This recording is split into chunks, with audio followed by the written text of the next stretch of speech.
خب در خدمت آقای وینسنت لامایل هستیم، نعلبند کینگروارد و نعلبند خیلی حرفه‌ای اهل بلژیک. من دو تا سوال ازشون می‌پرسم چون خیلی وقت نیستش، در مورد همون بحثی که تو استوری قبل گفتم و ایشون جوابشو میدم، بعدا من ترجمه میکنم. سوال اولم اینه که چند درصد از اسبایی که ایشون دارن نعلبند میکنن الان یا دستشون هست تقریبا برفوت هستن و بدون نعل کار میکنن و تو چه شرایطی اسبا رو برفوت میکنن، تصمیم میگیرن که برفوت باشن، و سوال دومی که چه شرایطی لازمه برای نگهداری از اسبای برفوت و چه سختیایی داره، چه مسائلی داره و ایشون یه توضیح مختصر میدن و بعد من ترجمه میکنم. Thank you so much, Vincent, for having you here, and I really appreciate that. You know, for the followers, I want to ask you two questions. Yeah. The first is, as everybody knows, the King Edward was barefoot in Tokyo, and so everyone was, thought that maybe barefoot is good for all the horses. So I just wanted to ask you, how many percent of the horses you have are barefoot, and in which conditions you try the horses to go barefoot? See, it's better for them to be barefoot. Yeah. I have like 7 or 8% of my horses that are barefoot, not more than that. So I mean, if I take care of 100 horses, there are maybe 8 that are working and jumping barefoot, not more. So it's really a few horses mainly. The first thing we do when we want to put a horse, when we want to try the barefoot, is that we analyze how is the horse living. I mean, how is the ground around in the stable that they use every day. So it should be like concrete pavement, rubber in the stables, of course, and they don't have to walk or trot for hundreds of meters in the concrete either. Yeah, exactly. And directly when you have some stones, then we get a problem. So yeah, exactly. All the stones are putting pressure on the sole, and also they break the wall around. So you keep the feet too short, and then and you get bruises, and you get all these problems that you don't really want. Yeah, exactly. So in some way you answered my second question, because that was a great explanation. I just wanted to ask you that in the barefoot horses, how many hoof cares they need, because they need, I think, the hoof hardeners maybe, and also the conditions, that the arena that they works in, the surface that they works on. And also, this is a little bit explanation. Yeah, but I mean, regarding the supplements or all these, it's not really different than with shoes. I mean, when a horse has good feet, you don't need it. So it depends on the genetic, genetic of the horse. Yeah, just like when we have, just the same as when you have to shoe him. It's the same. If you have brittle feet, flat feet are not really something that I like to see barefoot. Most of the time they don't handle it really well. Some of them are strong, also in the genetics. I mean, they are not really sensitive to the pressure on the sole or something. They handle it. But like the flat feet, some horses that have different feet, like not the club, but the feet that are different. The small foot tends to break in the two. You always get the heels that are getting higher, and you cannot really take them down. So you get like an hyperflexion of the fetlock.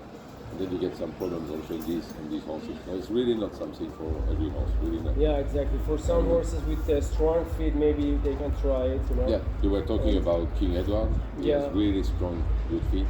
Yes. And the only problem that we had with him is like after 3 weeks or 4 weeks on the shoes, he tends to be less good.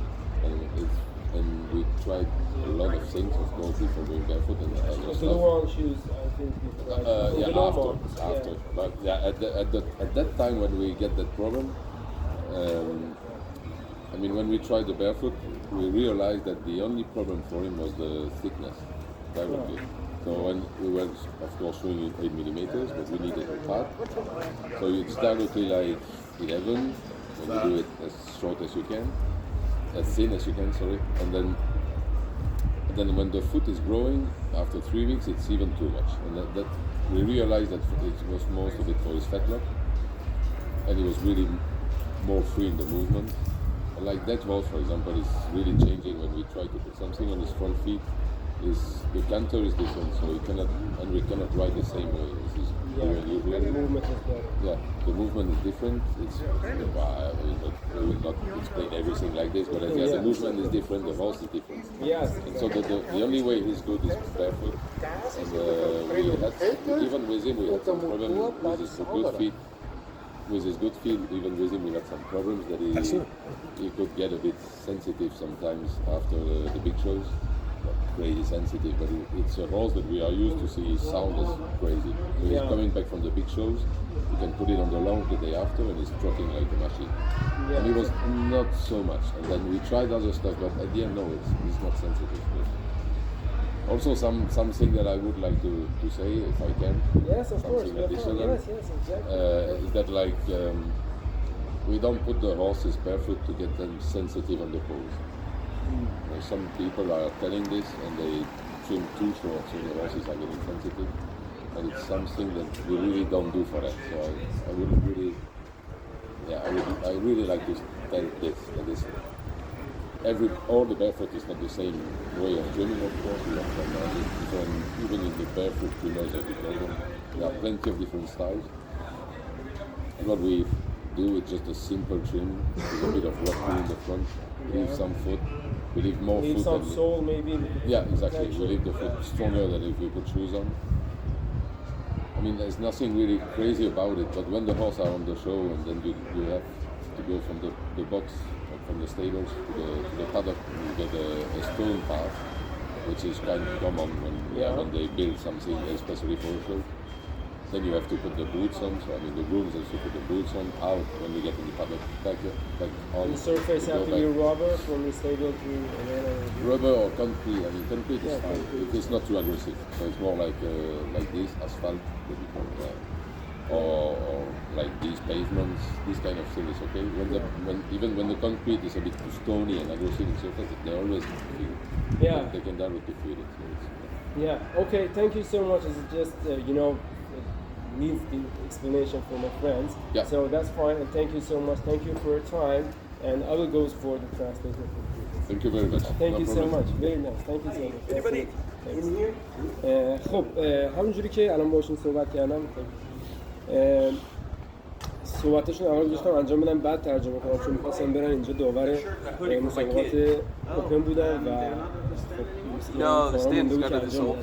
همونطور که دیدین شاید بین 7 تا 8% از اسباشون کلاً برفوت هستن. یعنی اگه 100 تا اسب داشته باشن 7 8 تاشون برفوتن. اینجوری نیست که بگیم مثلا یه دفعه 50% 40% برفوت کار می‌کنه. و تو یه سری اسبا تشخیص میدن. در مورد کینگ ادوارد صحبت کردم. من خیلی خلاصه ترجمه می‌کنم چون که خیلی تایم می‌بره اگه بخوام کامل ترجمه کنیم کلمه به کلمه. واسه همین مثلا کینگ ادوارد وقتی مثال زدن گفتم ما به یک حساسیتی بهش خوردیم. اول فکر می‌کردیم از کف سونه. در صورتی که نبود و thank you so much see you later و بعد متوجه شدیم که از فتلاکه، یعنی اصلا از کف سم نیستش و حتی اومدیم پد گذاشتیم نعل کردیم و دیدیم نه اصلا بهبودی توش نبود. بعد فهمیدیم که از فتلاکه و کینگ ادوارد اسبی هستش که به صورت ژنتیکی سمای خوب و قوی داره. ببینید خیلی چیزا تو اسب برفوت تاثیر داره. همونطور که گفتم ژنتیک اصلی ترین چیزه. شما اینکه اسبتون یک ژنتیک قوی داشته باشه، سمش قوی باشه، خودش خیلی مهمه. واسه همین این موضوع به حال خیلی اهمیت داره و سطحی که روش کار میکنن، لولی که اسب روش کار میکنه این خیلی مهمه. همونطور که دیدین گفتن اسبا نیاز به مراقبت شدید دارن، یعنی باید حتما بوت پاشون کنن توی سطح‌هایی که حتی سنگ‌های ریزی باشه، سنگ‌ریزه باشه. حتما باید اسب بوت پاش باشه، مراقبت ویژه داشته باشه، سمشون لخته‌ها میشه، سوغان بزنن. خیلی چیزا توش دخیله. من نمیخوام بگم برفوت بده یا خوبه، اصلا بحثی نیستش. ما داریم در مورد کلیت و واقعیت برفوت تو اسبای پرش توی لول صحبت می‌کنیم و خب مسلماً اگه اسب بتونه برفوت باشه و شرایطش رو داشته باشه برای از لحاظ ساختار براش خیلی خوبه، ولی تو هر اسبی نمیشه این کارو کرد. یه سری موردهای طبی و ترافیکی رو نمیشه برفوت کار کنه. شما حتما نعل استفاده کنید. اینه که یه مقدار یه سری ریزکاری‌ها داره که باید انجام بشه و به هر حال خیلی موقعیت خوبی بود. امیدوارم که استفاده کرده باشین و به درد دوستان بخوره. مرسی. Yes. Thank you. Sorry.